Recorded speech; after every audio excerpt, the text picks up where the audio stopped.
Prescott's return is the major reason for hope for this team. According to their metrics, Dak was the third most valuable QB in the entire league last year for the 5 games he played. So his comeback will make Dallas the clear-cut favorite in the NFC East. So, Shannon, do you agree? Hell no. Skip, since you and I started this show way back in September, right after Labor Day, in September of 2016, Pro Football Focus and Pro Football Analytics and all these other stats have come out and said the Cowboys are the most talented, one of the top 3 talented teams in all the NFL. And this should be the year they're poised to make a deep playoff run. And every year, my good friend Skip Bayless gets disappointed. Now, at some point in time, we're going to have to start and improve to what? Skip, what's the standard now? I remember your team used to be judged by championships. And now improvement is how they're judged. Let that sink in. America's team, the most valuable sports team in all the world, are judged by improvements, not championships, not an NFC title game. Improvement? And they said, well, Dak got hurt last year. The other 24 years that you have not reached the NFC title game, and the other 24 years in which you've never won more than 2 playoff games. What happened then?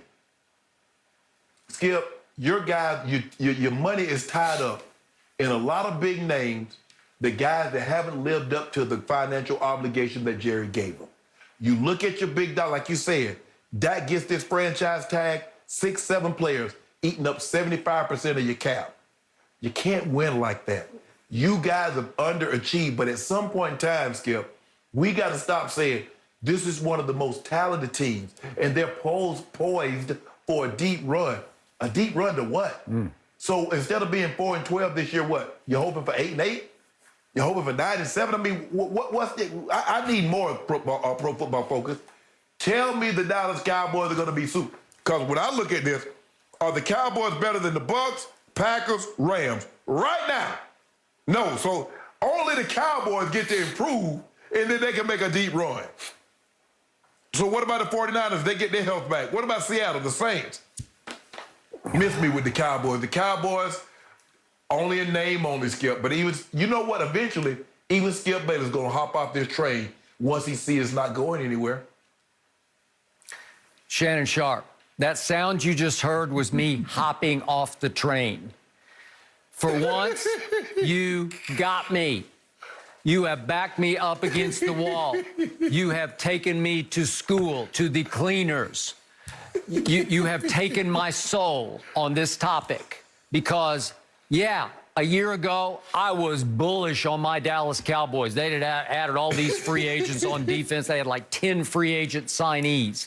And I thought, they've got to be better on defense, and they're going to be great on offense with Dak and 3 receivers who could all go over 1,000 yards. And an offensive line that I thought with Ty Smith and Zach Martin and no. Hurt. So I have gone officially from bullish to looking at my team as a whole bunch of bull dinky. It's a bunch of bull dinky. I cannot see it because I am doomed and damned with the Dak Prescott impasse, contractual stalemate. Yes. There's no win here for me. Damned if you do, damned if you don't. I'm with you. I'm pretty sure it's going to be damned if you do, where you go ahead and tag him. So that's $38 million you're going to pay him. That will count 21% of the salary cap. Then, as I detailed a little bit for you earlier, DeMarcus Lawrence next year will count 12% of the cap. Then here we go down the list. Zeke will count 7%. And Amari counts 10%, Zach Martin 8%, Ty Smith 7%. I'll add all those guys up, Lyle Collins and Jalen Smith. They add up to a grand total of 55%, and that's only 6 more players. So to your point that you just reiterated, 7 players will count 76% of my salary cap. And how are you going to fix the defense that ranked 28th in points allowed and 31st in rush yards allowed? 28th in points, 31st in rush yards. They were pathetic. For half the year, 2/3 of the year, they were historically bad trying to stop the run. And Shannon, yes. All of a sudden, look at all the free agents on defense. Maybe this is a good thing, but here's some of the free agents on defense that they will not be able to keep. Ty Crawford, Sean Lee, Awuzie, Jordan Lewis, Xavier Woods, Antoine Woods, Joe Thomas. These are all, some are pretty decent players on a bad defense. Yeah. Well, again, right. It's so bad right now that if you put the tag on Dak, it feels like you're going to have to play with 10 players on defense. You can't play with 11 because they won't be able to pay 11 players. Maybe you get away with playing 10 or 9 players on defense because you can't afford the other 2. And again, you got the 10th overall pick in the draft. Pro Football Focus says it's Caleb Farley out of Virginia Tech. I haven't watched him enough, that cornerback. They say he's just extraordinarily gifted. I have watched Patrick Surtain. That's the way I would go, tried and true. His father was a very good player. So whatever. So you get the other cornerback opposite Trevon Diggs, who was a little bit of a revelation. He was great and bad, but he was often very good. And he can be really good. He can be. But, you know, you still have Randy Gregory, but then I didn't even mention Aldon Smith. Are you going to be able to afford him? Because he was a revelation. He was a godsend last year. I told you in the offseason, I thought after 5 years out of football, I thought he could play. Our man Jay Glazer said, trust me, he can play. He's been a monster in the weight room, and he was often a monster on the field. He was I'm not saying he was great, but he was very good.